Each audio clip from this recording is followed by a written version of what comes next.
옛날 아주 먼 옛날에 호랑이가 담배를 피우고 까치가 곶감을 물어가던 시절, 산세가 험하고 골짜기가 깊은 어느 마을에 돌석이라는 이름을 가진 우직한 사내가 살고 있었습니다.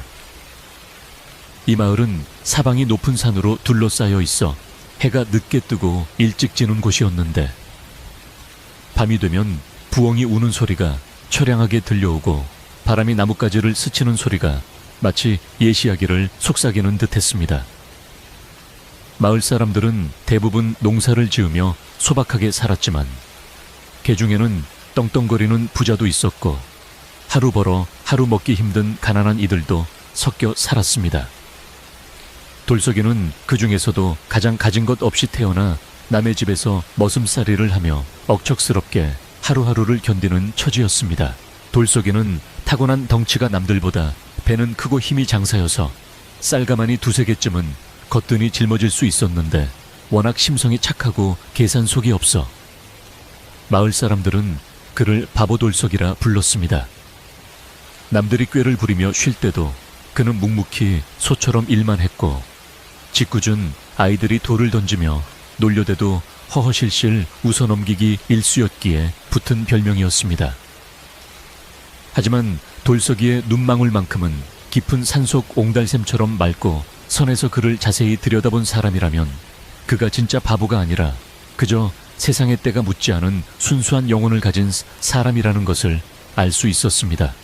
그는 비록 남의 집 처마 밑에서 잠을 청하는 신세였으나 마음속에는 누구보다 뜨거운 꿈 하나를 품고 있었습니다. 그가 모시는 주인은 마을에서 제일 가는 부자인 최참판이었는데, 이 영감은 어찌나 욕심이 많고 인색한지 동네에도 최참판 집 앞을 지날 때는 짖지 않고 피해간다는 소문이 돌 정도였습니다. 최참판 댁 곳간에는 쌀이 썩어날 정도로 가득 차 있었지만 머슴들에게 내어주는 밥상은 언제나 부실하기 짝이 없어서 멀건 시래기국에 보리밥 한 덩이가 전부였습니다. 그래도 돌석이는 불평 한마디 없이 새벽달기 울기도 전에 일어나 마당을 쓸고 쇠죽을 끓였으며, 해가 져서 사방이 어둑어둑해질 때까지 장작을 패고 밭을 갈았습니다. 그의 거친 손마디는 세월의 흔적과 고된 노동의 대가로 옹기처럼 단단해져 있었고, 얼굴은 뙤약볕에 그을려 구릿빛으로 빛났습니다. 돌석이가 이토록 뼈가 부서져라 일하는 이유는 단 하나, 언젠가 자신만의 작은 초갓집을 마련하고 논 면마지기를 사서 남부럽지 않게 살아보겠다는 일념 때문이었습니다. 그는 10년 전 돌림병으로 부모님을 모두 여의고 혈혈단신이 되었을 때 돌아가신 어머니의 손을 잡고 눈물을 흘리며 맹세했던 약속을 한시도 잊은 적이 없었습니다. 돌석아, 너는 꼭 남에게 손 벌리지 말고 내 힘으로 반듯하게 살아야 한다. 어머니의 유언은 그가 고단한 머슴살이를 버티게 해주는 유일한 버팀목이자 희망의 등불이었습니다. 그래서 그는 최참판이 1년에 한 번씩 던져주는 세경, 즉 1년치 품삯을 받으면 단잎도 쓰지 않고 모아두었습니다. 어느덧 시간이 흘러 찬바람이 매섭게 불어오고 서리가 내리기 시작하는 늦가을이 되었는데, 이는 머슴들에게는 한 해의 농사일이 마무리되고 1년치 품삯을 정산받는 기다리던 시기였습니다. 들판의 황금 물결은 이미 사라지고 텅 빈 논에는 볏짚만이 덩그러니 남아 스산한 바람을 맞고 있었지만 돌석이의 마음은 그 어느 때보다 풍요롭고 따뜻했습니다. 올해로 꼭 10년째 그동안 차곡차곡 모아온 돈이 제법 묵직해졌기 때문이었는데, 그는 틈만 나면 남들 몰래 뒷산 바위 틈에 숨겨둔 엽전 꾸러미를 떠올리며 혼자 실실 웃음을 흘리곤 했습니다. 다른 머슴들은 세경을 받으면 장터로 나가 술을 마시거나 노름판을 기웃거리며 탕진해 버렸지만 돌석이는 달랐습니다. 마침내 결전의 날인 정산일이 다가왔고, 최참판은 사랑채 마루에 앉아 거만하게 곤방대를 물고 머슴들을 하나둘씩 불러들여 품삯을 나누어 주었습니다. 최참판은 엽전 한 잎이라도 덜 주려고 온갖 트집을 잡으며 혀를 찼지만 돌석이에게만큼은 흠을 잡을 구석이 없어 약속된 금액을 모두 내어줄 수밖에 없었습니다. 에잉 미련 곰탱이 같은 놈, 밥만 축내더니 돈은 꼬박꼬박 챙겨가는구먼. 최 참판에 비아냥거리는 소리가 귓등을 때렸지만 돌석이는 그저 고맙습니다요 나리, 정말 고맙습니다요 하고 허리를 굽신거리며 엽전 꾸러미를 받아 들었습니다. 그의 손에 쥐어진 묵직한 돈주머니는 지난일 연간 흘린 피땀의 결정체였기에 그 무게가 청음망음보다 더 값지게 느껴졌습니다. 그날 밤 돌석이는 모두가 잠든 깊은 밤중에 조심스럽게 일어나 문풍지 사이로 새어 들어오는 달빛에 의지해 지금까지 모은 돈을 모두 꺼내어 세어보았습니다. 행여나 누가 볼세라 이불을 뒤집어 쓰고 엽전 하나하나를 어루만지며 숫자를 세어 내려가는 그의 손끝은 가늘게 떨리고 있었는데 그것은 단순한 돈이 아니라 그의 지나간 청춘이자 다가올 미래였기 때문이었습니다. 10년 동안 먹고 싶은 것 참아가며 입고 싶은 것 입지 않고 모은 돈은 이제 제법 큰 액수가 되어 읍내 장터에 나가면 작은 오두막집 한 채와 텃밭 딸린 땅을 사고도 남을 정도가 되어 있었습니다. 돌석이의 가슴은 벅차올라 터질 것만 같았고 눈가에는 그동안의 서름이 씻겨 내려가는 듯 뜨거운 눈물이 맺혔습니다. 방 안 한 구석에서는 함께 지내는 다른 머슴들이 코를 골며 세상 모르고 자고 있었지만 돌석이는 도무지 잠을 이룰 수가 없어 자리에 누웠다 앉았다를 반복했습니다. 그는 눈을 감고 상상 속에서 자신이 살게 될 집을 그려보았는데 양지 바른 곳에 지어진 아담한 초가집 마당에는 암탉들이 한가롭게 모이를 쪼고 부엌에서는 구수한 된장찌개 냄새가 피어오르는 풍경이었습니다. 그리고 그 곁에는 얼굴도 모르는 참한 색시가 웃으며 그를 맞이해주는 모습까지 떠오르자 돌석이는 저도 모르게 얼굴이 붉어져 이불을 걷어차고 말았습니다. 암 이제 고생 끝이야. 내일이면 나도 어엿한 내 집 주인이 되는 거라고. 그는 혼잣말을 중얼거리며 주먹을 불끈 쥐었습니다. 다음날 새벽 먼동이 트기도 전에 돌석이는 자리에서 일어나 차가운 우물물로 세수를 하고 옷매무새를 단정히 가다듬었습니다.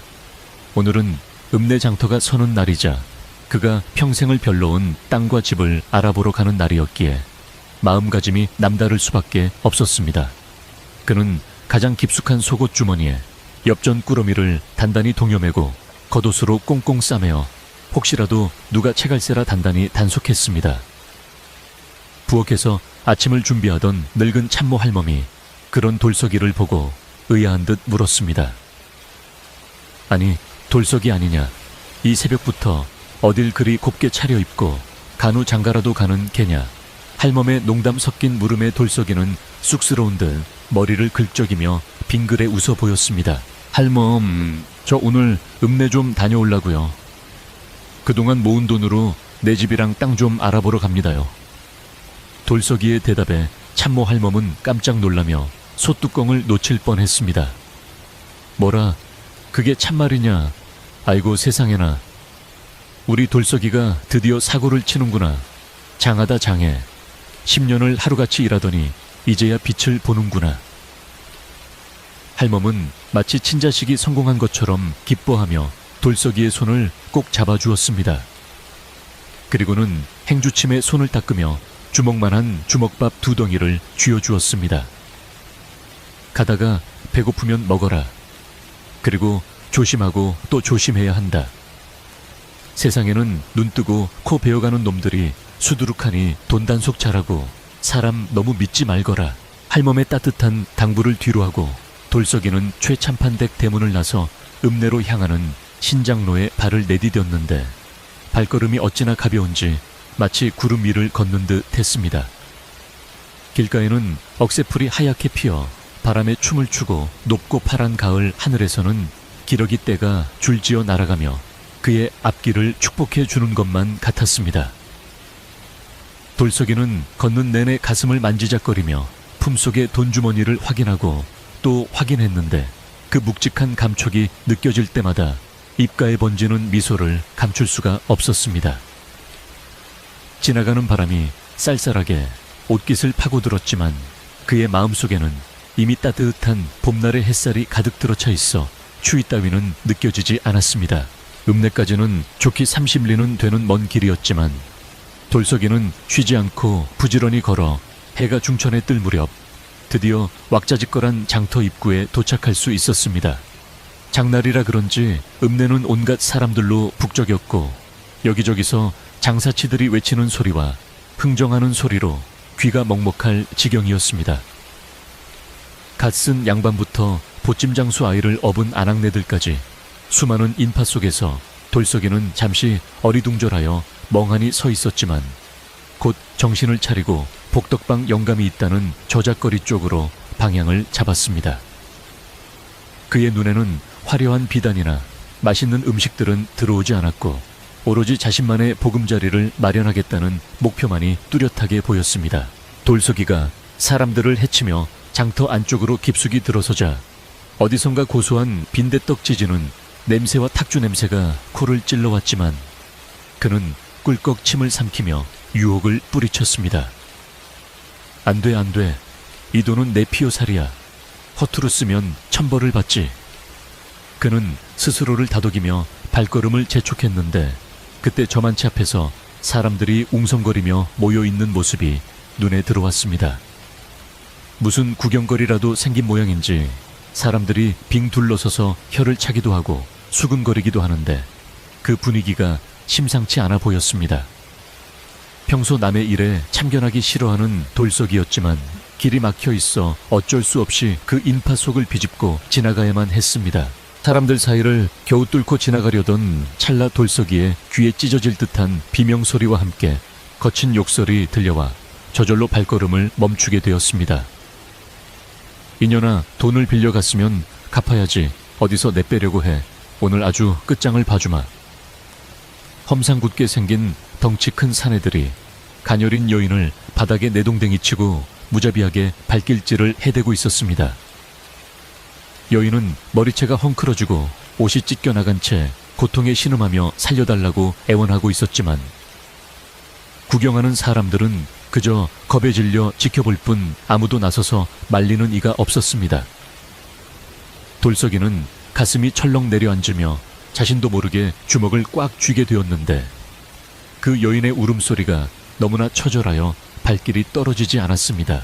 쓰러진 여인은 얼핏 보아도 기생 차림을 하고 있었는데 화장은 눈물과 흙먼지로 범벅이 되어 엉망이었고 고운 비단옷은 흙투성이가 되어 있었습니다.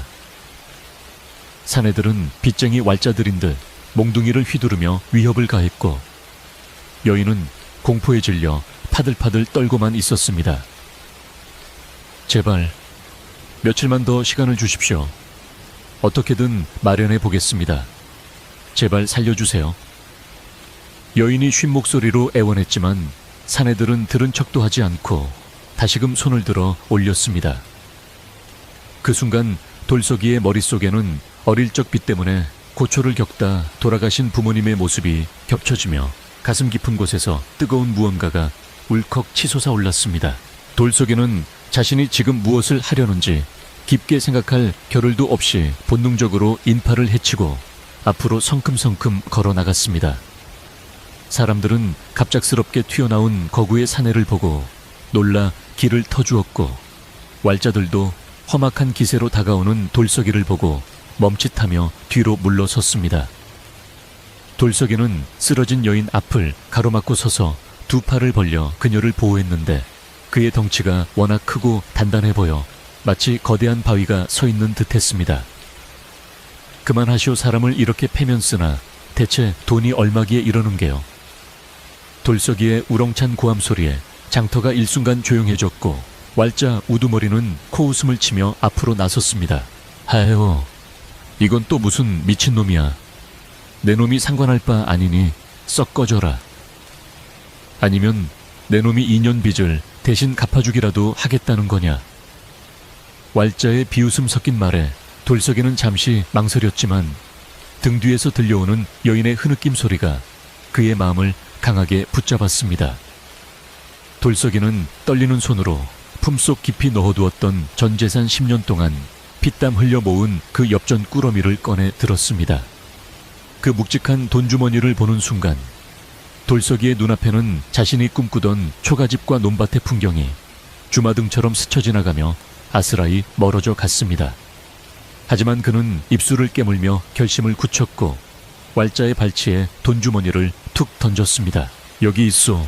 내가 가진 전부요. 이걸로 저 여자의 빚을 갚고도 남을 것이니 당장 물러가시오. 돌석이의 외침에 구경하던 사람들은 모두 숨을 죽였고 왈자들은 믿기지 않는다는 표정으로 돈주머니를 주어 확인해 보았습니다.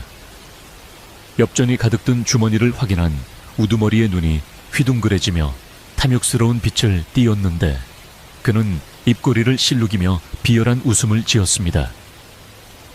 허허, 세상에 별일도 다 있군. 촌놈 주제에 제법 큰 돈을 가지고 있어. 좋아, 이 돈이면 원금에 이자까지 쳐서 퉁쳐주지. 운 좋은 줄 알아라, 이년아. 왈자들은 횡재했다는 표정으로 낄낄거리며 돈주머니를 챙겨 유유히 사라졌습니다. 순식간에 벌어진 일에 장터 사람들은 웅성거리며 돌석이를 향해 혀를 차거나 안타까운 눈빛을 보냈습니다. 저런 미련한 놈, 생판남인 기생을 위해 전 재산을 날리다니. 딱 봐도 머슴 같은데 저 돈을 모으려고 얼마나 고생했을꼬. 사람들의 수군거림이 비수처럼 꽂혔지만 돌석이는 멍하니 서서 빈손을 내려다볼 뿐이었습니다. 10년의 세월이 아니 그의 꿈과 미래가 순식간에 허공으로 날아가 버린 허탈감에 다리에 힘이 풀려 주저앉고 싶었지만 그는 이를 악물고 버티고 서 있었습니다.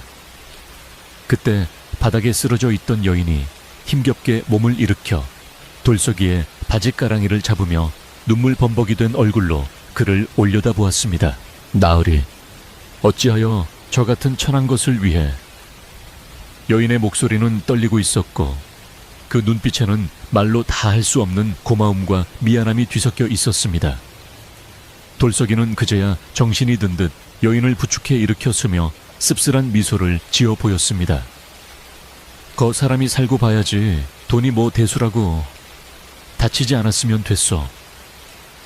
그는 애써 태연한 척 말했지만 속이 쓰린 것은 어쩔 수 없었습니다. 돌석이는 먼지 묻은 여인의 옷을 털어주고는 더 이상 이곳에 있다가는 눈물이 쏟아질 것 같아 황급히 뒤돌아 걸음을 옮겼습니다. 빈털터리가 된 그의 어깨는 축 처져 있었고 돌아가는 발걸음은 올 때와는 달리 청은망은 무거웠습니다. 돌석이가 터덜터덜 마을로 돌아오자 벌써 소문이 퍼졌는지 최참판이 대문 앞에서 벼락같이 고함을 질렀습니다. 이 미친놈아 10년을 개처럼 일해서 모은 돈을 기생년 치마폭에 쏟아부어 에라이 평생 남의 집 머슴이나 살 팔자로구나. 최참판의 조롱과 마을 사람들의 비웃음이 쏟아졌지만 돌석이는 아무 대꾸도 하지 않고 자신의 좁은 방으로 들어가 이불을 뒤집어 썼습니다. 차가운 냉기가 도는 방 안 어제까지만 해도 희망으로 가득 찼던 그 공간은 이제 절망과 후회로 가득 차 숨이 막힐 지경이었습니다. 하지만 눈을 감으면 낮에 보았던 그 여인의 살려달라는 눈빛이 떠올라 그는 자신의 선택이 완전히 틀린 것은 아니었다고 스스로를 위로하며 긴 밤을 지새웠습니다. 그렇게 며칠이 지나고 마을에는 첫눈이 내리기 시작했는데 하얗게 변해가는 세상을 바라보며 돌석이는 멍하니 마루에 앉아 있었습니다. 그때 마을 어귀에서 누군가가 눈길을 헤치고 걸어오는데 하얀 소복을 입고 머리를 단정히 빗어 넘긴 여인이었습니다. 그녀는 손에 작은 보따리 하나를 들고 조심스러운 발걸음으로 최참판댁 안이 돌석이가 있는 곳을 향해 다가오고 있었습니다. 돌석이는 눈을 비비며 자세히 보았는데 그 여인은 바로 장터에서 자신이 구해준 기생 연화였습니다. 그녀가 눈 덮인 마당에 들어서자 차가운 겨울바람 속에 묘한 온기가 감돌기 시작했고 돌석이에 멈춰버린 운명의 수레바퀴는 다시금 소리 없이 굴러가기 시작했습니다. 하얀 눈이 소복이 쌓인 최참판 댁마당에 짐꾸러미 하나를 달랑 들고 서 있는 여인 연화의 모습은 마치 한 폭의 그림과도 같았는데 그녀의 등장은 잿빛 겨울 하늘 아래서 유난히 눈부시게 빛나고 있었습니다. 돌석이는 제 눈을 의심하며 몇 번이나 눈을 비벼보았지만 추위로 발그레해진 볼과 맑은 눈망울로 자신을 바라보는 그 여인은 며칠 전 장터에서 보았던 그 기생이 분명했습니다. 돌석이가 어쩔 줄 몰라 하며 멍하니 서 있자 연화는 꽁꽁 언 손을 모아 정중하게 허리를 굽혀 절을 올렸는데 그 자태가 어찌나 곱고 기품이 있는지 머슴들이 사는 행랑채 마당이 순식간에 대갓집 안방처럼 느껴질 정도였습니다. 그녀의 입술 사이로 하얀 입김이 피어오르며 떨리지만 단호한 목소리가 흘러나왔습니다. 은희님, 죽을 목숨을 살려주신 은혜를 갚고자 염치불구하고 찾아왔습니다. 부디 저를 내치지 말아 주십시오. 돌석이는 화들짝 놀라 손사래를 치며 뒷걸음질 쳤는데 평생 남에게 절을 하기만 했지 받아본 적이 없는 그로서는 이 상황이 당혹스럽기 짝이 없었습니다. 아니, 이보시오. 은혜라니요. 나는 그저 사람 된 도리를 했을 뿐이요. 그리고 보시다시피 나는 내 몸 하나 건사하기도 힘든 남의 집 머슴일 뿐인데 어찌 댁 같은 귀한 분을 거둘 수 있겠소. 어서 돌아가시오. 돌석이의 거절에도 연화는 꿈쩍도 하지 않고 눈밭에 무릎을 꿇은 채 고개를 숙였습니다. 갈 곳이 있었다면 애초에 빚쟁이들에게 시달리지도 않았을 것입니다. 저는 이제 기적에서 이름이 지워진 몸 갈 곳 없는 신세입니다. 밥 짓고 빨래하며 머슴살이라도 좋으니 제발 곁에만 있게 해주십시오. 그녀의 눈에서 툭 하고 떨어진 눈물이 하얀 눈 위에 점점이 박히자 돌석이의 마음은 녹아내리는 눈처럼 허물어지고 말았습니다. 그때 부엌에서 나오던 참모 할멈이 이 광경을 목격하고는 혀를 차며 달려나왔는데 할멈은 연화의 얇은 옷차림을 보고 기겁을 하며 자신의 털조끼를 벗어 덮어주었습니다. 아이고, 이 엄동설 안에 청승맞게 이게 무슨 짓이여 사정이야. 나중에 듣고 일단 들어오게. 사람이 얼어 죽게 생겼는데 보고만 있을게야. 할멈의 호통의 돌석이는 그제야 정신을 차리고 연화의 짐을 받아들었고 할멈은 연화를 부엌 아랫목으로 이끌었습니다. 따뜻한 아랫목에 앉아 온몸을 녹이는 연화에게 할멈이 뜨거운 숭늉 한 그릇을 건네자 그녀는 두 손으로 그릇을 감싸쥐며 감사의 눈물을 흘렸습니다. 비록 누추한 부엌방이었지만 돌석이와 할멈의 따뜻한 눈길 속에 연화는 난생 처음으로 마음의 평안을 느꼈습니다. 이날부터 최참판댁 행랑채에는 묘한 활기가 돌기 시작했는데 기생 출신이라 손에 물 한 방울 안 묻혔을 것 같은 연화가 억척스럽게 일을 해내기 시작했기 때문이었습니다. 그녀는 새벽같이 일어나 참모 할멈을 도와 밥을 짓고 머슴들의 헤어진 옷가지를 모아 꼼꼼하게 기워주었으며 마당 구석구석을 쓸고 닭가 집안에서 광이 나게 만들었습니다. 처음에는 기생년이 오죽하겠어 며칠 하다 도망가겠지 라며 수군거리던 다른 머슴들도 그녀가 만든 맛깔나는 반찬을 맛보고 정갈하게 기워진 옷을 입어보고는 슬그머니 꼬리를 내렸습니다. 무엇보다 놀라운 변화는 돌석이에게 일어났는데 꾀죄죄하던 그의 행색이 몰라보게 단정해졌고 늘 주눅 들어있던 그의 어깨가 펴지기 시작한 것입니다. 연화는 돌석이를 마치 하늘 같은 서방님처럼 극진히 모셨는데 식사 때가 되면 돌석이의 밥그릇에 꾹꾹 눌러 담은 고봉밥을 먼저 챙겨주었고 그가 일을 마치고 돌아오면 따뜻한 물을 대령해 발을 씻겨주었습니다. 돌석이는 이런 대접이 황송하고 부끄러워 어쩔 줄 몰라 했지만 연화는 빙그레 웃으며 말했습니다. 나으리는 제 생명의 은인이십니다. 이 정도는 약소한 것입니다. 그녀의 따뜻한 손길이 닿을 때마다 돌석이의 가슴속에서는 10년 동안 꽁꽁 얼어붙어 있던 외로움이 녹아내리고 그 자리에 이름 모를 봄꽃들이 피어나는 듯 했습니다. 그는 난생 처음으로 행복이라는 것이 무엇인지 어렴풋이 깨닫게 되었고 고된 노동조차 즐겁게 느껴졌습니다. 하지만 세상 일이라는 것이 늘 좋은 쪽으로만 흘러가지는 않는 법이라 돌석이와 연화에 대한 소문은 삽시간에 담장을 넘어온 마을로 퍼져나갔습니다. 그 바보 돌석이가 돈으로 기생을 샀다더라. 아니지, 그 기생이 돌석이 돈을 보고 홀린 거라던데. 천한 머슴놈이 제 분수도 모르고 양반 흉내를 낸다지. 우물가에 모인 아낙네들은 질투 반 부러움 반으로 입방아를 찌어댔고, 사랑방에 모인 사내들은 돌석이가 횡재를 했다며 배 아파했습니다. 그 중에서도 가장 심기가 불편한 사람은 다름 아닌 집주인 최참판이었는데, 그는 자신의 집 머슴이 감히 저보다 예쁜 여인을 끼고 산다는 사실을 도저히 참을 수가 없었던 것입니다. 어느 날 오후 최참판은 짐짓 점잖은 척하며 연화를 사랑채로 불러들였는데, 그의 눈빛은 뱀처럼 음흉하게 빛나고 있었습니다. 연화가 단정하게 앉아 고개를 숙이자 최참판은 헛기침을 하며 넌지시 말을 건넸습니다. 네가 돌석이 놈을 따라 들어온 그 계집이냐? 내 듣자 하니 빚 때문에 팔려갈 뻔했다던데. 그깟 머슴놈 밑에서 고생하지 말고 내 수청을 드는 게 어떠냐? 내 너를 첩으로 들여 비단옷에 고기 반찬을 먹여주마.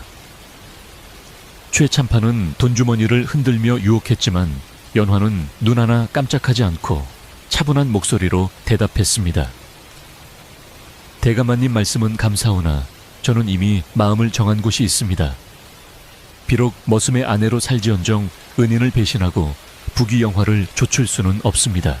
연화의 단호한 거절에 최참판의 얼굴은 불그락푸르락해졌고 자존심에 큰 상처를 입은 그는 본색을 드러내며 으름장을 놓았습니다.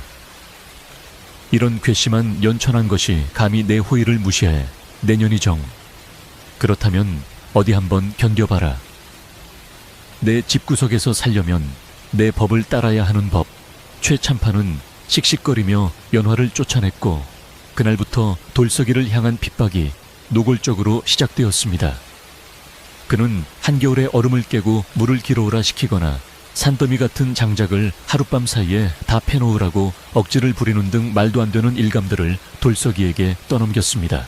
돌석이는 영문도 모른 채 주인의 불호령이 떨어지니 묵묵히 따를 수밖에 없었는데, 손발이 터지고 어깨가 짓눌려도 불평 한마디 하지 않았습니다. 연화는 밤늦게 돌아온 돌석이의 퉁퉁 부은 손을 잡고 남몰래 눈물을 훔쳤지만 돌석이는 오히려 그녀를 위로했습니다. 걱정 마시오. 내가 덩치값은 해야지 않겠소. 이까짓 일쯤이야 아무것도 아니오. 그는 바보처럼 웃어 보였지만 그의 속 또한 까맣게 타들어가고 있었습니다. 최참판의 괴롭힘은 날이 갈수록 심해져 급기야는 머슴들에게 주는 식사량까지 줄이라고 명령하여 돌석이와 연화는 묽은 죽으로 끼니를 때워야 하는 형편이 되었습니다. 그러던 어느 날 마을에서 가장 나이가 많고 지혜롭기로 소문난 꼬부랑 할아버지가 지팡이를 짚고 최참판 대갑을 지나가다가 마당에서 땀을 뻘뻘 흘리며 맷돌을 돌리고 있는 돌석이를 보게 되었습니다. 할아버지는 돌석이를 측은하게 바라보며 혀를 차더니 슬며시 다가가 나지막한 목소리로 말을 건넸습니다. 돌석아, 자고로 분에 넘치는 보석을 지니면 도둑이 꼬이는 법이다. 내 곁에 있는 여인은 귀한 꽃이나 그 꽃향기가 너무 진해 벌레들이 꼬이는구나. 이대로 있다가는 너도 죽고 그 여인도 다칠 것이야. 할아버지는 의미심장한 말을 남기고는 홀연히 사라졌는데, 그 말은 돌석이의 가슴에 깊이 박혀 오랫동안 메아리 쳤습니다. 그날 밤 돌석이는 잠을 이루지 못하고 뒤척이다가 조심스럽게 연화를 불렀습니다. 부인, 내 아무래도 이 집을 나가야 할 것 같소. 나 때문에 당신까지 이런 고초를 겪게 할 수는 없소. 돌석이의 말에 연화는 기다렸다는 듯이 고개를 끄덕이며 그의 손을 잡았습니다. 나으리 저도 같은 생각이 옵니다. 비록 가진 것은 없으나 우리 두 사람 손발이 멀쩡하니 굶어 죽기야 하겠습니까? 차라리 아무도 없는 곳에 가서 마음 편히 사는 게 낫습니다. 두 사람은 밤새도록 머리를 맞대고 의논한 끝에 마을 뒤편 상이슬게 있는 버려진 땅으로 가기로 결심을 굳혔습니다. 다음 날 아침 돌석이는 비장한 표정으로 최참판의 사랑채를 찾아가 무릎을 꿇고 고했습니다. 대감마님, 저를 이제 그만 놓아주십시오. 지난 10년간 모은 세경도 다 날렸고 이제 빈손이나 다름없으니 더 이상 이곳에 머물 면목이 없습니다. 부디 저를 내치시고 제 갈 길을 가게 해주십시오. 최참판은 곤방대를 탁탁 털며 비릿한 미소를 지었는데 속으로는 드디어 이놈이 떨어져 나가는구나 하며 쾌재를 불렀습니다. 하지만 그냥 보내주기에는 배가 아팠던 최참판은 짐짓 인심 쓰는 척하며 조건을 내걸었습니다. 오냐, 네가 정 그렇다면 보내주마. 허나 그냥은 안 되고 저기 뒷산 너머에 있는 자갈밭 알지, 귀신이 나온다 하여 아무도 거들떠보지 않는 그 땅이나마 내 놈에게 줄 터이니 거기서 살아보거라. 최참판이 말한 자갈밭은 마을 사람 누구도 욕심내지 않는 돌멩이만 가득하고 풀 한 폭이 제대로 자라지 않는 황무지였습니다. 게다가 밤이면 짐승 울음소리가 들리고 음산한 기운이 감돌아 귀신 골짜기라고 불리는 곳이었습니다. 최참판은 돌석이가 그곳에서 며칠 못 버티고 굶어 죽거나 결국 연화를 데리고 다시 기어 들어올 것이라 확신하며 낄낄거렸습니다. 그러나 돌석이는 그 제안을 덥석 받아들였고 고맙습니다, 대감마님. 그 은혜 잊지 않겠습니다. 라며 넙죽절까지 하고 물러나왔습니다. 마을 사람들은 돌석이가 정말로 미쳤다며 수근거렸지만 돌석이와 연화의 눈빛만은 흔들림 없이 빛나고 있었습니다.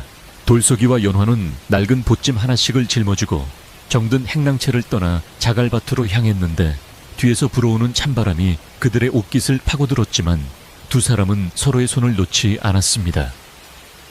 마을을 벗어나 산길로 접어들자 길은 험해지고 인적은 끊겼으며 앙상한 나뭇가지들이 마치 귀신의 손가락처럼 그들을 위협하는 듯 했습니다.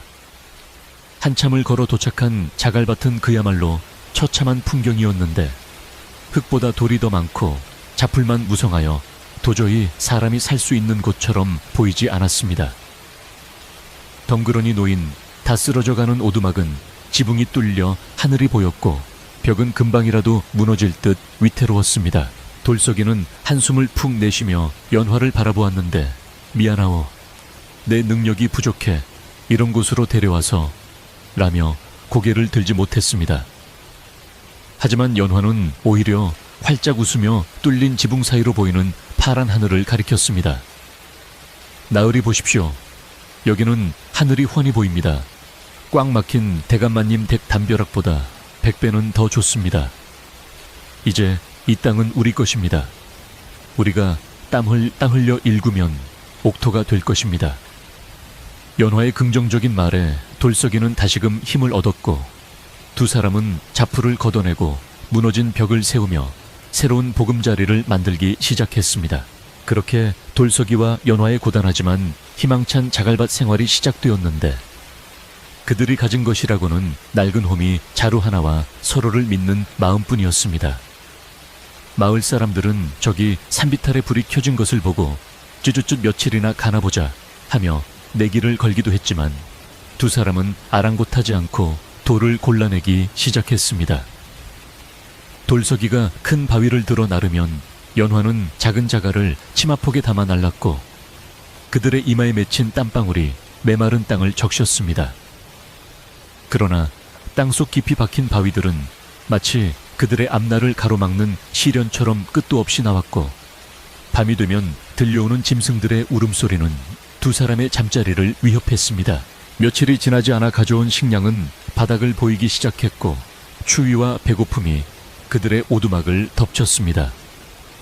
돌석이는 허기진 배를 움켜쥐고 돌을 나르다 현기증을 느껴 휘청거리기도 했지만 자신을 믿고 따라온 연화를 보며 이를 악물고 버텼습니다.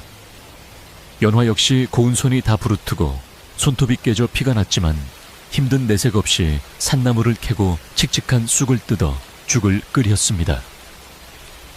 나으리 이 돌들 밑에 무엇이 있는지 아십니까? 바로 우리의 희망이 숨어 있습니다. 조금만 더 힘을 내세요. 연화는 밤마다 돌석이의 어깨를 주무르며 용기를 북돋워 주었지만 그녀의 눈개도 짙은 그늘이 드리워지고 있었습니다. 어느 날 밤 유난히 세찬 눈보라가 몰아쳐 오두막이 거세게 흔들렸는데 돌석이는 문풍지를 붙잡고 뜬 눈으로 밤을 지새워야 했습니다. 바람 소리에 섞여 마치 누군가가 문을 긁는 듯한 기이한 소리가 들려왔기 때문인데 덜컥 겁이 난 돌석이는 몽둥이를 손에 쥐고 숨을 죽였습니다. 부인, 내 뒤에 꼭 붙어 있으시오. 돌석이가 비장하게 말하자 연화도 긴장한 듯 그의 옷자락을 꽉 움켜쥐었습니다. 과연 이 버려진 땅 귀신 골짜기에는 어떤 비밀이 숨겨져 있는 것일까요? 그리고 이 가련한 부부는 혹독한 겨울과 배고픔 그리고 최참판의 저주 같은 예언을 이겨내고 살아남을 수 있을까요? 거센 바람 소리는 마치 다가올 시련을 예고하듯 밤새도록 윙윙거렸습니다. 생각해보세요. 칠흑 같은 어둠 속 눈보라가 몰아치는 산속 오두막에서 정체 모를 소리가 들려온다면 얼마나 무섭겠습니까? 자, 그럼 두 사람이 그 공포의 밤을 어떻게 견뎌냈는지, 그리고 그 메마른 자갈밭에서 어떤 일이 벌어졌는지 제3부 이야기를 이어가겠습니다.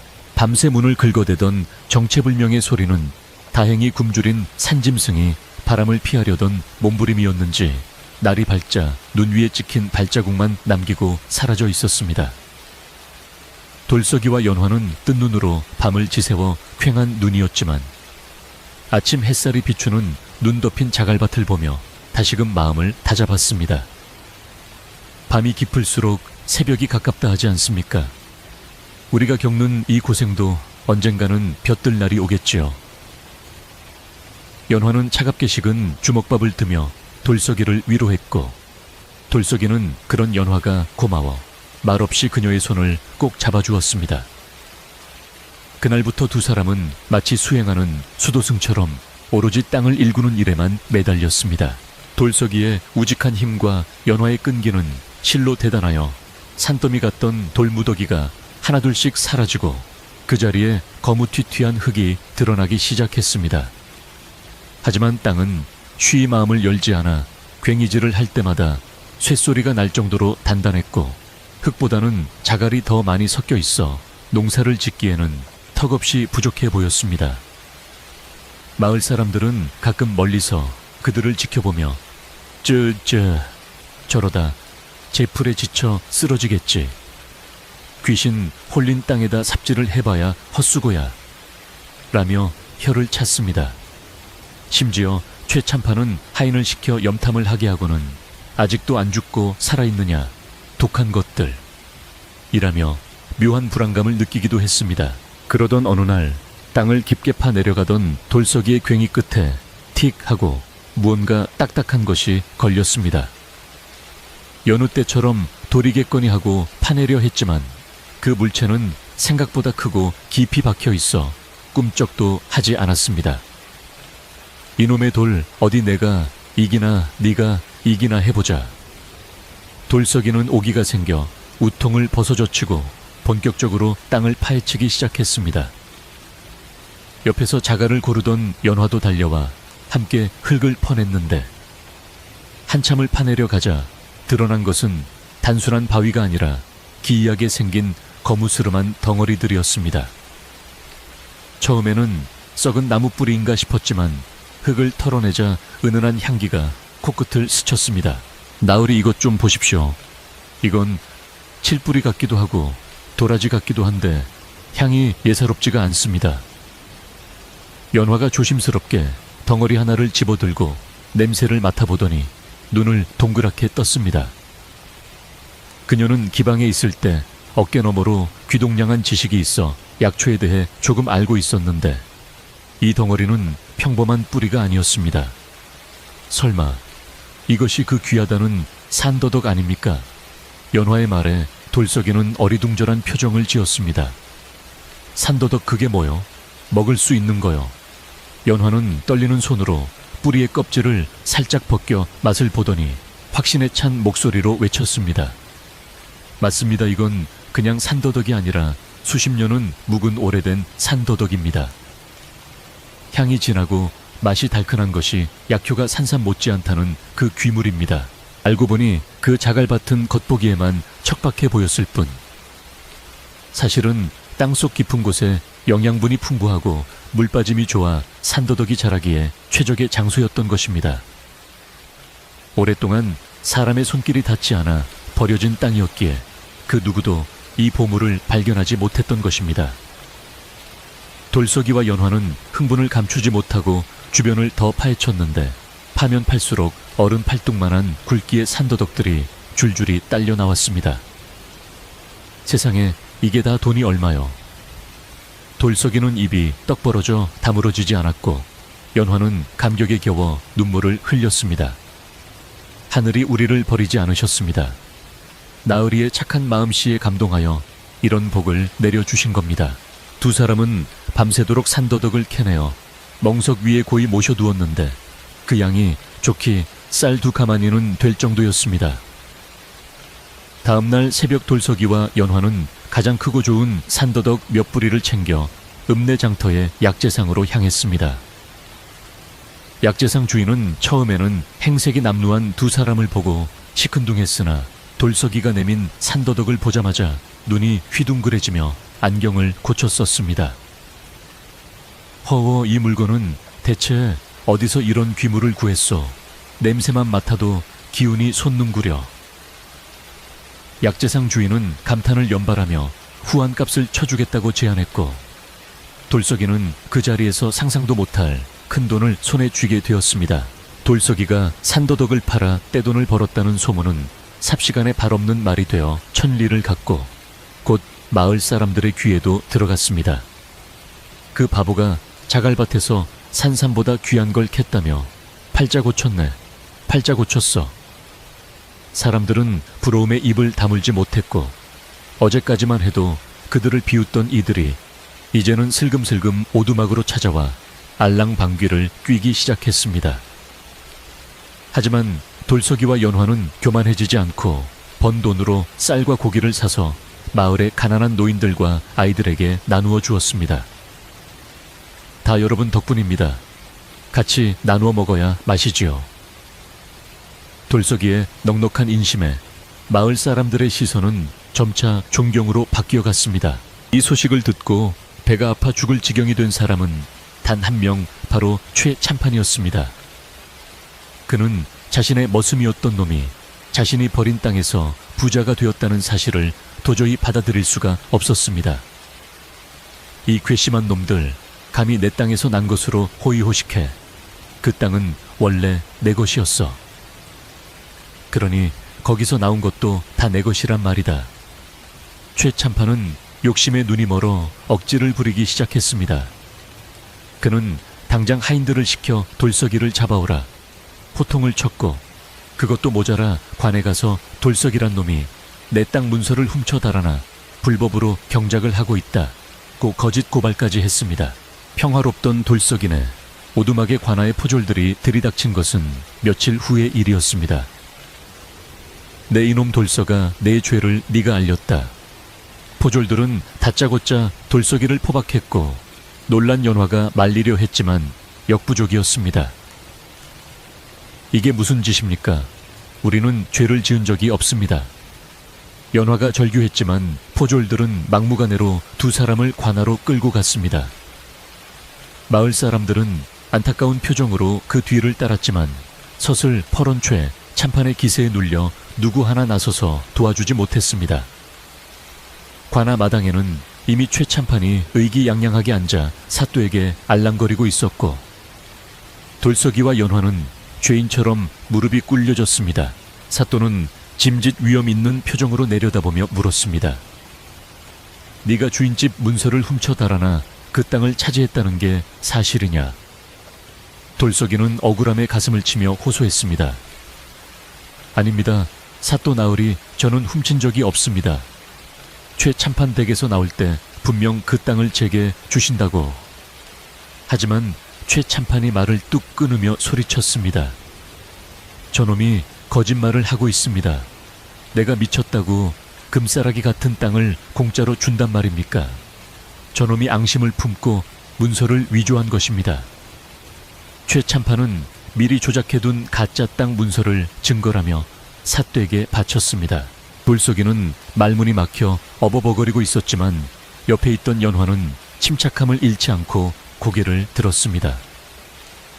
그녀의 눈빛은 흔들림 없이 삿도를 직시하고 있었습니다. 삿도 나으리 억울하옵니다. 저 문서가 가짜라는 증거가 저희에게 있습니다. 연화의 당돌한 발언에 좌중이 술렁거렸고 최참판은 콧방귀를 뀌었습니다. 천한 계집이 어디서 감히 증거라니. 무슨 증거? 연화는 품속에서 꼬깃꼬깃한 종이 한 장을 꺼내 들었습니다. 그것은 다름 아닌 돌석이가 최참판 댁을 나올 때 최참판이 홧김에 써주었던 자갈밭 양도 각서였습니다. 비록 흘려 쓴 글씨였지만 거기에는 분명 최참판의 도장이 찍혀 있었습니다. 보십시오. 여기 최참판 나으리의 수결이 있습니다. 쓸모없는 자갈밭을 돌석에게 주노라라고 분명히 적혀 있지 않습니까? 연화가 증서를 펼쳐 보이자 최참판의 얼굴이 사색이 되었습니다. 그는 술김에 그리고 돌석이를 비웃으려는 마음에 장난처럼 써주었던 그 종이를 까맣게 잊고 있었던 것입니다. 사또가 증서를 받아 확인해보니 최참판이 제출한 문서의 도장과 연화가 내민 각서의 도장이 일치했습니다. 허허허, 이거 참 최참판 자네가 준 것이 맞구먼. 그런데 어찌하여 도둑질을 했다고 고발을 한 것인가? 사또의 추궁에 최참판은 식은땀을 줄줄 흘리며 횡설수설했습니다. 하지만 위기는 여기서 끝이 아니었습니다. 궁지에 몰린 최참판이 그건 저놈들이 내 도장을 훔쳐서 위조한 것이다 라고 억지를 쓰자 연화는 기다렸다는 듯이 또 다른 카드를 꺼내 들었습니다. 사또 나으리정 그렇다면 이 장부는 어떻게 설명하시겠습니까? 연화가 내민 것은 최참판 집에서 일할 때 우연히 발견해 챙겨두었던 이중 장부였습니다. 그 장부에는 최참판이 소장농들에게 거둔 세금을 속여 관에 덜 내고 머슴들의 품삯을 착복한 내역이 낱낱이 기록되어 있었습니다. 이것은 최참판이 나라의 세금을 도둑질하고 백성을 수탈한 증거입니다. 저희를 도둑으로 몰기 전에 진짜 도둑이 누구인지 밝혀주십시오. 연화의 폭로에 관나마당은 찬물을 끼얹은 듯 조용해졌다가 이내 웅성거림이 폭발했습니다. 구경하던 마을 사람들은 올소 최참판 저놈이 우리 쌀도 떼어먹었소. 저런 도둑놈을 벌해야 하오 라며 들고 일어났습니다. 사또는 장부를 꼼꼼히 훑어보더니 얼굴이 불그락푸르락해졌습니다. 자신의 관할 구역에서 이런 비리가 저질러지고 있었다는 사실에 분노한 것입니다. 여봐라, 당장 최참판을 하옥하고 이 장부를 낱낱이 조사하라. 사또의 불호령이 떨어지자 포졸들이 최참판을 덮쳤고 그는 아이고 사또 억울합니다. 이건 음모입니다. 라고 발버둥 쳤지만 소용없었습니다. 그렇게 위풍당당하던 최참판은 오랏줄에 묶여 끌려가는 신세가 되었고 돌석이와 연화는 혐의를 벗고 풀려났습니다. 관아문을 나서는 두 사람을 향해 마을 사람들은 환호성을 질렀고 돌석이는 얼떨떨한 표정으로 연화를 바라보았습니다. 부인 정말 대단하오. 어떻게 그런 장부를... 연화는 빙긋이 웃으며 돌석이의 옷매무새를 다듬어 주었습니다. 나으리 착한 사람은 하늘이 돕는다지만 때로는 지혜가 그 도움을 앞당기기도 하는 법이지요. 이제 집으로 갑시다. 우리 집으로요. 두 사람은 서로를 의지하며 가벼운 발걸음으로 자갈밭 아니 이제는 그들의 희망이 된 집으로 향했습니다. 하지만 집으로 돌아온 그들에게는 또 다른 과제가 남아 있었습니다. 최참판이 잡혀가면서 마을의 질서가 무너지고 소장농들과 머슴들이 갈피를 잡지 못해 혼란스러워진 것입니다. 누군가는 이 상황을 수습하고 마을을 다시 하나로 모아야 했습니다. 돌석이는 마당에 서서 마을을 내려다보며 깊은 고민에 빠졌습니다. 나 혼자 잘 먹고 잘 사는 게 과연 옳은 일일까? 그의 마음속에는 또다시 뜨거운 무언가가 꿈틀대기 시작했습니다. 과연 돌석이는 이 혼란스러운 마을을 어떻게 변화시킬 수 있을까요? 최참판이 포승줄에 묶여 관아로 끌려가고 난 뒤 마을은 마치 벌집을 쑤셔놓은 듯 하루도 조용할 날이 없었습니다. 주인 잃은 대갓집은 구심점을 잃어 하인들이 우왕좌왕 갈피를 잡지 못했고, 소장농들은 혹여나 관에서 밀린 세금을 한꺼번에 내라고 들이닥치지는 않을까 전전긍긍하며 밤잠을 설치기 일쑤였습니다. 마을 어귀의 정자나무 아래에는 매일같이 사람들이 모여들어 앞으로의 일을 걱정하는 한숨소리가 끊이지 않았는데, 개중에는 이참에 짐을 싸서 다른 마을로 떠나야겠다는 사람도 있었고, 관에 가서 사또에게 읍소라도 해보자는 사람도 있어 의견이 분분했습니다. 평생을 누군가의 지시를 받으며 살아온 이 순박한 사람들에게 갑작스러운 자유와 공백은 축복이라기보다는 감당하기 힘든 두려움으로 다가왔던 것입니다. 이러한 마을의 흉흉한 분위기를 누구보다 안타깝게 지켜보던 사람은 다름 아닌 돌석이와 연화였습니다. 두 사람은 비록 자갈밭을 일구어 큰돈을 벌고 억울한 누명도 벗었지만 자신들만 잘 먹고 잘 사는 것이 결코 행복이 아님을 뼈저리게 느끼고 있었습니다. 돌석이는 마당에서 내려다 보이는 마을의 꺼져가는 등불들을 바라보며 깊은 한숨을 내쉬었는데, 그의 머릿속에는 배고픔에 시달리던 시절 콩 한 쪽이라도 나누어 먹으려 했던 이웃들의 따뜻했던 얼굴들이 스쳐 지나갔습니다. 부인, 내 마음이 편치 않소. 최참판은 벌을 받았지만 남겨진 사람들의 고통은 여전하니 이를 어찌하면 좋겠소. 돌석이의 투박하지만 진심 어린 걱정에 연화는 조용히 고개를 끄덕이며 지혜로운 눈빛을 반짝였습니다. 나으리 물이 고이면 썩기 마련이고 재물 또한 나누지 않으면 독이 되는 법입니다. 우리가 가진 것을 풀어 마을 사람들의 불안을 잠재우고 모두가 함께 잘 살 수 있는 길을 터주는 것이 하늘이 우리에게 복을 주신 이유일 것입니다. 연화의 말은 돌석이의 가슴을 환하게 밝혔고, 두 사람은 곧바로 실행에 옮길 계획을 세웠습니다. 그것은 바로 마을 사람들을 모두 초청하여 큰 잔치를 열고 그 자리에서 헝클어진 마을의 질서를 바로잡을 새로운 약속을 하는 것이었습니다. 다음 날, 날이 밝자마자 돌석이는 읍내로 나가 황소 한 마리와 쌀가마니를 잔뜩 실어왔고, 연화는 동네 안악들을 불러 모아 솥을 걸고 음식을 장만하기 시작했습니다. 고소한 기름 냄새와 구수한 고기, 국 냄새가 온 마을에 퍼지자 잔뜩 움츠러들어 있던 사람들의 얼굴에도 하나둘 생기가 돌기 시작했습니다. 이게 무슨 냄새야 돌석이네. 집에서 잔치를 한다는데. 어허, 그 친구가 인심 한번 후하게 쓰는구먼. 사람들은 처음에는 반신반의하며 쭈뼛거렸지만 굶주린 배를 채울 수 있다는 생각에 하나둘씩 돌석이네 마당으로 모여들었습니다. 어느새 넓은 자갈밭 마당은 마을 사람들로 발 디딜 틈 없이 가득 찼고, 돌석이와 연화는 웃는 얼굴로 사람들을 맞이하며 따뜻한 국밥과 고기를 넉넉하게 대접했습니다.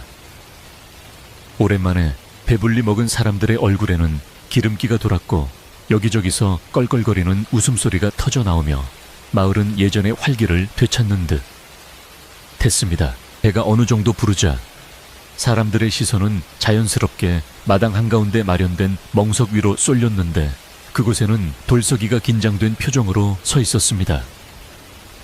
평생 머슴으로 살며 남의 눈치만 보던 그가 수많은 사람들 앞에 서련히 다리가 후들거리고 입이 떨어지지 않았지만, 옆에서 든든하게 지켜주는 연화의 눈빛을 보고 용기를 냈습니다. 돌석이는 헛기침을 한번 하고는 투박하지만 힘 있는 목소리로 입을 열었습니다. 마을 사람 여러분, 부족한 저를 믿고 이 자리에 와주셔서 고맙습니다. 다들 아시다시피 최참판댁 일로 마을이 어수선하고 걱정이 많으실 줄 압니다. 저 또한 여러분과 똑같은 처지였기에 그 마음을 누구보다 잘 압니다. 돌석이의 진솔한 말에 웅성거리던 좌중이 조용해졌고 모두가 그의 입을 주시했습니다. 저는 운이 좋아 이 땅에서 귀한 약초를 얻어 큰 돈을 벌었지만 이 돈은 저 혼자만의 것이 아닙니다. 이 자갈밭도 우리가 밟고 있는 이 땅도 다 우리 조상님들이 피땀 흘려 지켜온 곳 아닙니까? 그래서 저는 오늘 여러분과 한 가지 약속을 하고자 합니다. 돌서기의 신호의 연화가 앞으로 나와 낡은 장부 하나를 펼쳐 보였습니다. 그것은 연화가 최참판댁에서 나올 때 몰래 챙겨 나왔던 소장농들의 빈 문서, 사본과 불공정한 계약 내용이 적힌 장부였습니다. 사람들은 그 장부를 보자마자 술렁이기 시작했는데 그것은 그들을 평생 가난의 굴레에 묶어두었던 족쇄나 다름없었기 때문입니다. 연화는 또랑또랑한 목소리로 장부의 내용을 읊어 내려갔습니다. 여기 적힌 빚들은 대부분 초의 참판이 억지로 덮어씌운 이제 이자를 더한 것입니다. 원금은 이미 갚고도 남았음에도 그를 모르는 여러분을 속여 평생 노예처럼 부리려 했던 것입니다. 관에서도 최참판의 죄를 물어 이 장부의 효력이 없음을 인정했습니다. 연화의 말이 끝나기가 무섭게 돌석이는 준비해둔 화롯불에 그 장부를 던져 넣었습니다. 활활 타오르는 불길 속으로 종이들이 말려 들어가며 재가 되어 날리자 지켜보던 사람들은 믿기지 않는다는 듯 입을 딱 벌렸다가 이내 환호성을 지르며 서로를 끌어안고 눈물을 흘렸습니다. 만세 돌석이, 만세 이제 우리는 살았다. 수십 년, 묵은 체증이 내려가는 듯한 해방감에 마을 사람들은 덩실덩실 춤을 추기 시작했습니다. 어떤 노인은 돌석이의 손을 잡고 자네가 우리를 살렸네. 자네가 진짜 우리 마을의 주인이네. 하며 오열했고 젊은이들은 돌석이를 행가래치며 기쁨을 만끽했습니다. 돌석이는 쑥스러운 듯 얼굴을 붉히며 손사래를 쳤지만 그의 눈시울도 붉게 물들어 있었습니다. 그것은 단순히 빚을 탕감받은 기쁨을 넘어 오랫동안 짓눌려 있던 억압에서 벗어나 인간으로서의 존엄을 되찾은 감격의 순간이었습니다. 하지만 돌석이는 여기서 멈추지 않고 사람들을 진정시킨 뒤 다시 말을 이었습니다. 여러분, 빚은 없어졌지만 당장 내일부터 먹고 살 길이 막막한 것은 사실입니다. 최참판댁 땅은 관에서 관리하게 될 터이니 당분간 농사짓기가 쉽지 않을 것입니다. 그래서 제안 하나를 하려 합니다. 돌석이는 뒤편에 쌓여있는 산더덕 무더기를 가리키며 말했습니다. 이 자갈밭은 보기에는 쓸모없어 보이지만 사실은 이런 귀한 약초가 자라는 보물단지입니다. 우리 마을 주변의 산비탈과 황무지를 함께 개간하여 이 약초를 심어보는 게 어떻겠습니까? 종자는 제가 무료로 나누어 드리고 농사법은 저희 부부가 낱낱이 알려드리겠습니다. 돌석이의 파격적인 제안에 사람들은 귀를 의심했습니다. 자신만의 비법을 감추고 독점해도 모자랄 판에 그것을 마을 사람 모두와 나누겠다니 도무지 믿기지 않는 일이었습니다. 아니, 돌석이 자네 정말인가? 그 귀한 걸 우리한테 다 알려준다고? 촌장 어른이 떨리는 목소리로 묻자 돌석이는 환하게 웃으며 대답했습니다. 혼자 가면 빨리 가지만 함께 가면 멀리 간다고 했습니다. 우리 마을이 다 같이 잘 살아야 저도 마음 편히 살 수 있지 않겠습니까? 다 같이 땀 흘려 일하고 수확한 것은 공평하게 나누면 누구 하나 굶는 사람 없이 배부르게 살 수 있을 것입니다. 돌석이의 진심 어린 호소는 얼어붙어 있던 사람들의 마음을 완전히 녹였습니다. 이기심과 탐욕으로 얼룩졌던 마을에 상생이라는 새로운 씨앗이 뿌려지는 순간이었습니다. 그날부터 마을은 완전히 달라졌습니다. 사람들은 너 나 할 것 없이 괭이와 호미를 들고 나와 버려진 산비탈을 일구기 시작했습니다. 예전에는 억지로 끌려나와 하던 노역이었지만 이제는 내 땅, 내 희망을 일군다는 생각에 힘든 줄도 모르고 일했습니다. 돌석이는 선두에 서서 땀을 흘리며 솔선수범했고 연화는 새참을 나르며 사람들을 격려했습니다. 돌석이네 자갈밭에서 시작된 희망의 노래는 온 상월짜기로 메아리쳐 퍼져 나갔습니다. 시간이 흘러 계절이 바뀌고 마을 곳곳에 심은 더덕과 약초들이 파릇파릇한 싹을 틔우기 시작했습니다. 그동안 사람들을 괴롭히던 최참판댁의 높았던 담장은 허물어지고 그 자리에 마을 사람들이 언제든 모여 쉴 수 있는 넓은 평상이 놓였습니다. 더 이상 머슴과 주인의 구분 없이 형님 아우하며 서로 돕는 품앗이가 일상화되었고 마을에는 웃음꽃이 지지 않았습니다. 읍내장터에서도 이 마을의 약초가 품질이 좋다는 소문이 자자하여 상인들이 줄을 서서 사갈 정도가 되었습니다. 가난하고 척박했던 상골 마을이 돌석이의 따뜻한 마음과 연화의 지혜 덕분에 누구나 부러워하는 부촌으로 거듭나고 있었던 것입니다. 어느 맑은 날 오후 마을 사람들은 수확을 앞두고 감사의 제사를 지내기 위해 마을 광장에 모였습니다. 풍물패가 신명나게 꽹과리와 장구를 치며 흥을 돋우자 남녀노소 할 것 없이 어깨춤을 추며 한데 어우러졌습니다. 돌석이도 사람들의 성화에 못 이겨 마당 한가운데로 끌려 나갔는데 덩치 큰 사내가 엉거주춤 춤을 추는 모습이 우스꽝스러우면서도 정겨워 사람들의 배꼽을 잡게 했습니다. 연화는 그 모습을 흐뭇하게 바라보며 시원한 막걸리 한 사발을 건넸고 돌석이는 그 술을 단숨에 들이키며 세상을 다 가진 듯한 표정을 지었습니다. 에어이, 돌석이 아니지. 이제는 우리 마을 이장님이지. 누군가 소리치자 사람들은 환호하며 이장님을 연호했습니다. 돌석이는 손사래를 쳤지만 사람들의 눈빛에는 그에 대한 무한한 신뢰와 존경이 담겨 있었습니다. 그는 더 이상 바보 돌석이가 아니었습니다. 자신을 희생하여 이웃을 구하고 마을 전체를 살린 진정한 지도자였습니다. 돌석이는 붉게 상기된 얼굴로 주위를 둘러보며 가슴 벅찬 감동을 느꼈습니다. 10년 동안 혼자 꾸던 꿈은 작고 초라한 초가집 한 채였지만 지금 그가 이룬 것은 온 마을 사람들과 함께 나누는 거대한 기와집보다 더 크고 튼튼한 마음의 집이었습니다. 잔치는 밤이 늦도록 이어졌고 보름달이 둥실 떠올라 마을을 환하게 비추었습니다. 모닥불 주위에 둘러앉은 사람들은 옛 이야기를 나누며 도란도란 정을 쌓았고 아이들은 돌석이에 무릎을 베고 누워 별을 세다 잠이 들었습니다. 타닥타닥 타오르는 모닥불 소리와 멀리서 들려오는 풀벌레 소리가 어우러져 평화로운 자장가처럼 들려왔습니다. 최참판이 남긴 상처와 불신은 씻은 듯이 사라지고 그 자리에는 끈끈한 정과 희망만이 남았습니다. 돌석이는 잠든 아이의 머리를 쓰다듬으며 옆에 앉은 연화의 손을 살포시 잡았습니다. 거친 손과 고운 손이 맞닿은 그 온기 속에 마을의 평온한 밤은 깊어만 갔습니다.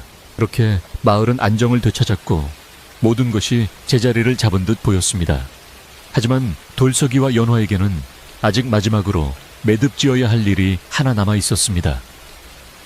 그것은 바로 자신들을 괴롭혔으나 이제는 죄인 신세가 된 최참판 그리고 과거 돌석이를 비웃던 사람들과의 진정한 화해와 용서였습니다.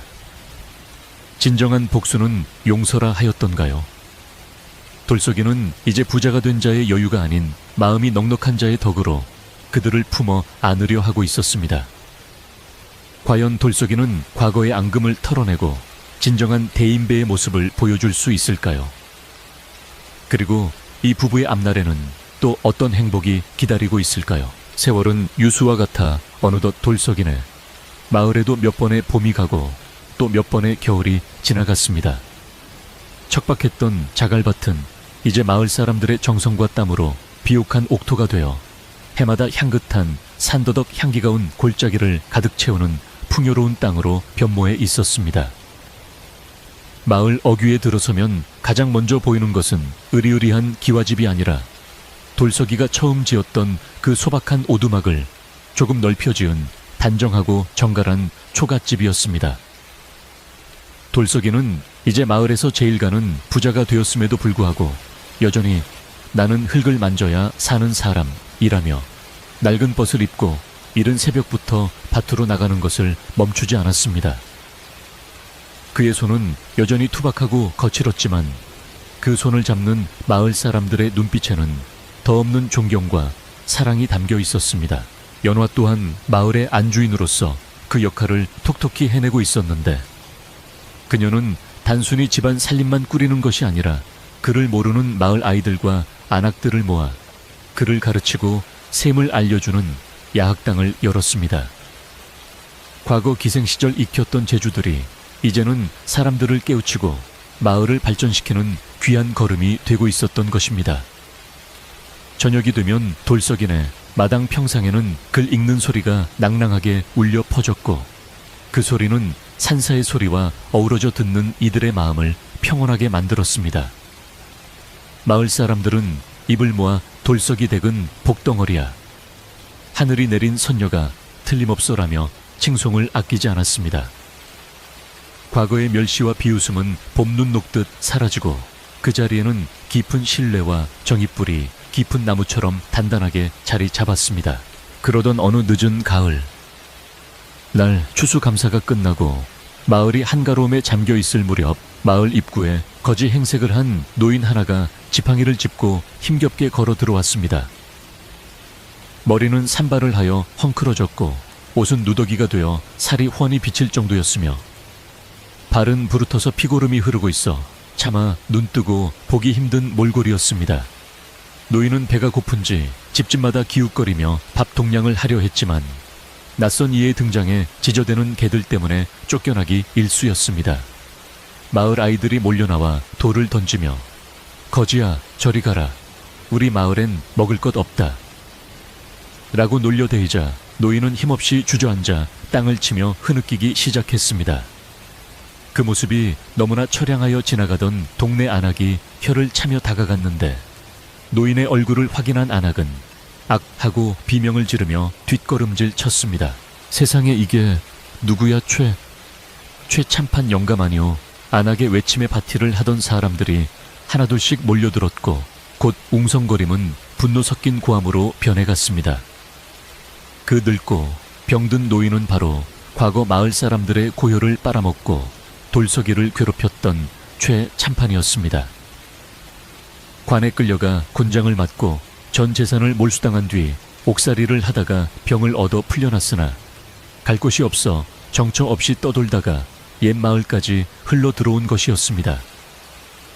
사람들은 옛날에 소름이 떠올라 저놈이 여기가 어디라고 감히 발을 들여 당장 멍석마리를 해서 쫓아내자 라며 삿대질을 해댔고 어떤 이는 물바가지를 들고 와 최참판에게 끼얹으려 했습니다. 최참판은 죄인처럼 고개를 푹 숙인 채 죽을 죄를 졌네, 물 한 모금만 주게 라며 애원할 뿐이었습니다. 소란스러운 소리에 밭에서 일하던 돌석이가 괭이를 내려놓고 달려왔는데 성난 군중 속에 둘러싸여 떨고 있는 노인을 보고는 잠시 멈칫했습니다. 그토록 위세등등하던 옛 주인이 저토록 비참한 꼴이 되어 나타나리라고는 상상도 못했기 때문이었습니다. 마을 청년 하나가 몽둥이를 들고 나서며 이장님, 이 도둑놈을 그냥 두면 안 됩니다. 우리 부모님이 저 영감 때문에 얼마나 고생했는데 이참에 본때를 보여줘야 합니다 라고 소리쳤습니다. 사람들의 분노는 극에 달해 있었고 당장이라도 최참판을 칠 기세였습니다. 돌석이는 잠시 눈을 감고 생각에 잠겼습니다. 10년의 세월을 머슴으로 살며 겪었던 수모와 그가 자신을 빈털터리로 내쫓았던 기억들이 주마등처럼 스쳐 지나갔습니다.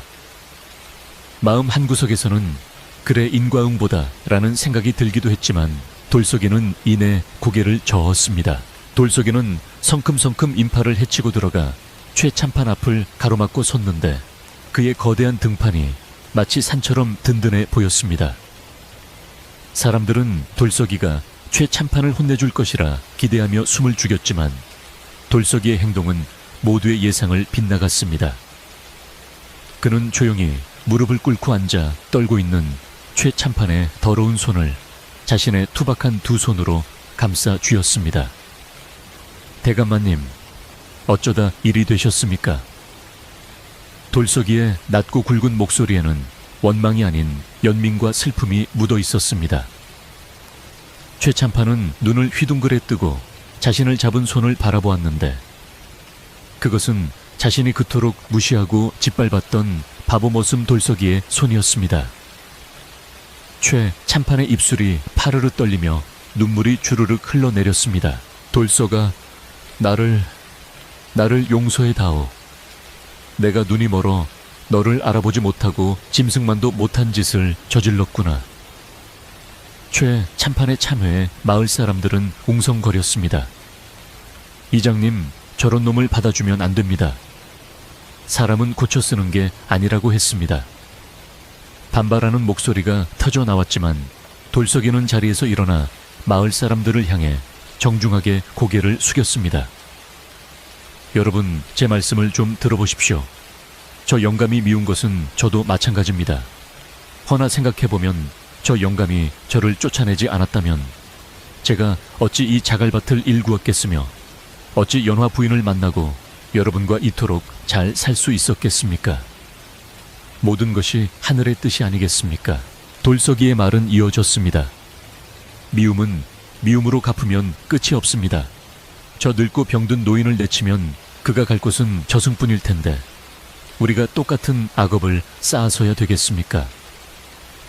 우리 마을은 이제 인심 좋은 더덕마을로 소문이 났는데 굶주린 이를 박대했다는 오명을 남길 수는 없습니다.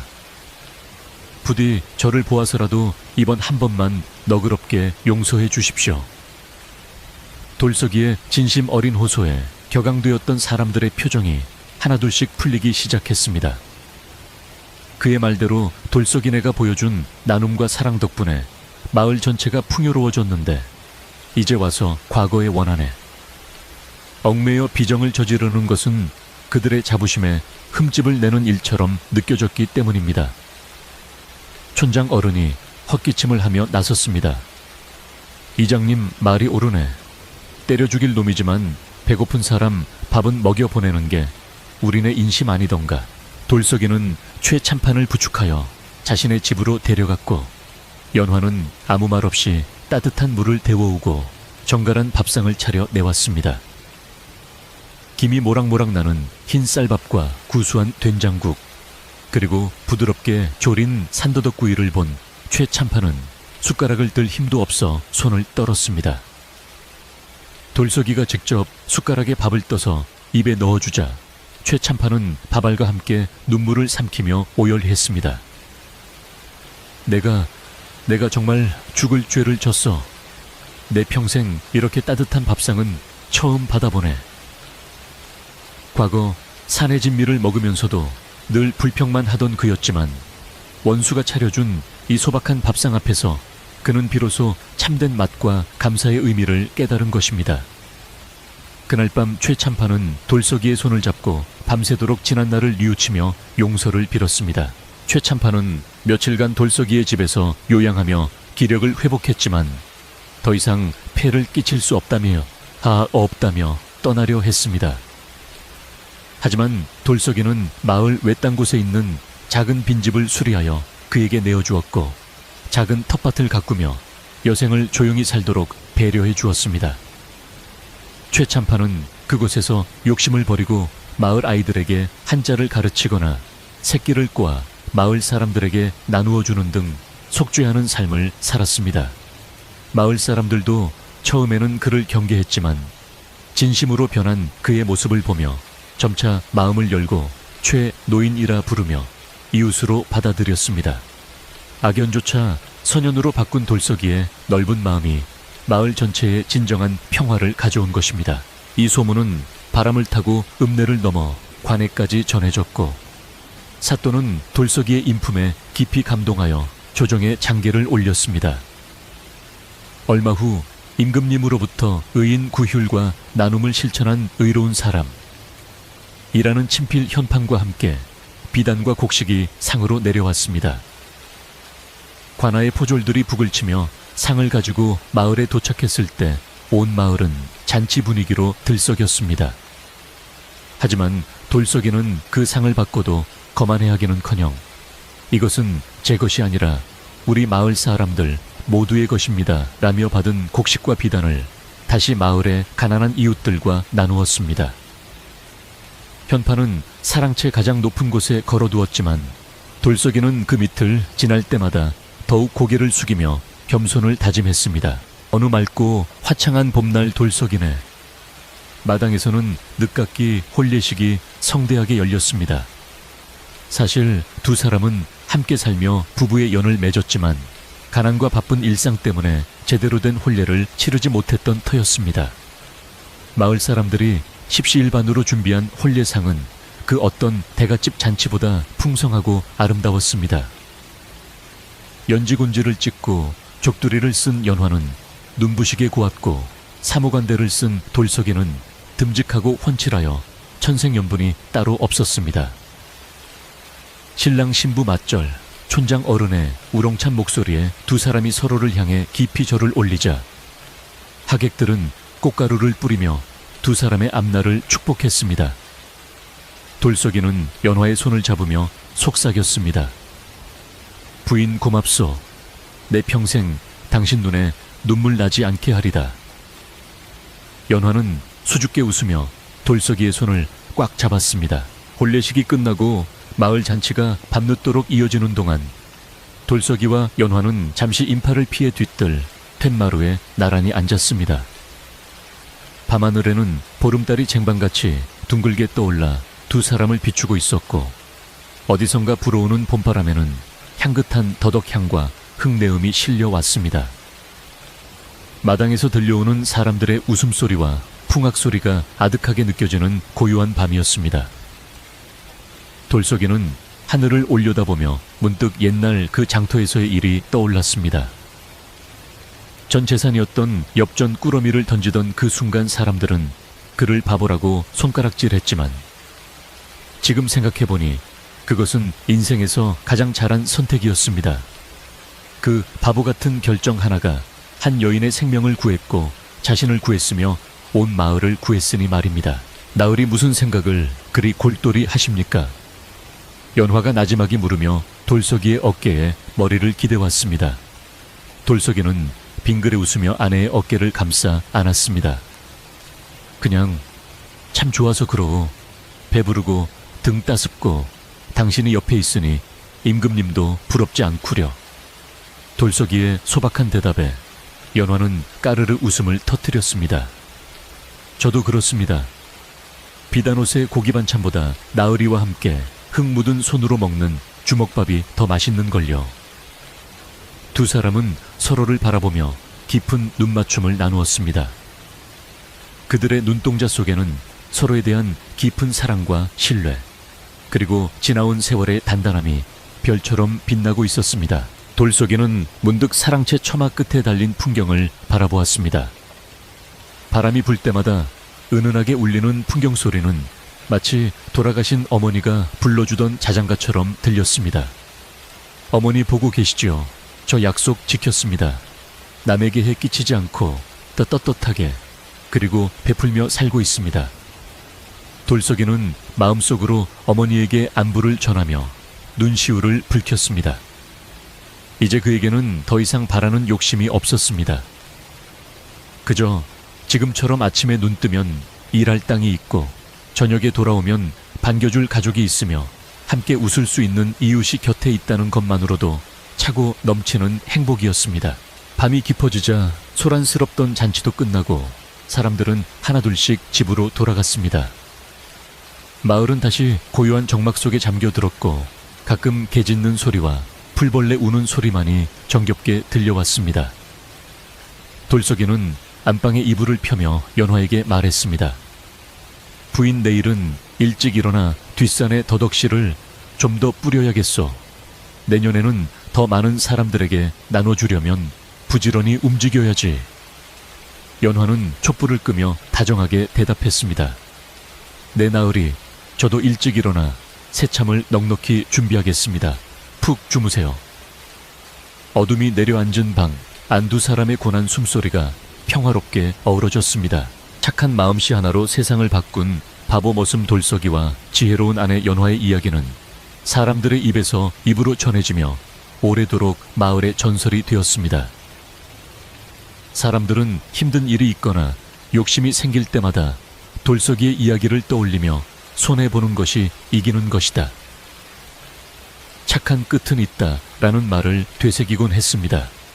먼 훗날까지도 그 마을은 인심 좋고 살기 좋은 곳으로 이름났으며 그곳 사람들의 얼굴에는 언제나 넉넉한 미소가 떠나지 않았다고 합니다. 오늘 밤 여러분의 꿈속에도 돌석이네 마당에 피어난 하얀 더덕꽃 향기가 은은하게 전해지기를 바라며 이만 이야기를 맺겠습니다. 모두 평안한 밤 행복한 꿈 꾸시길 바랍니다.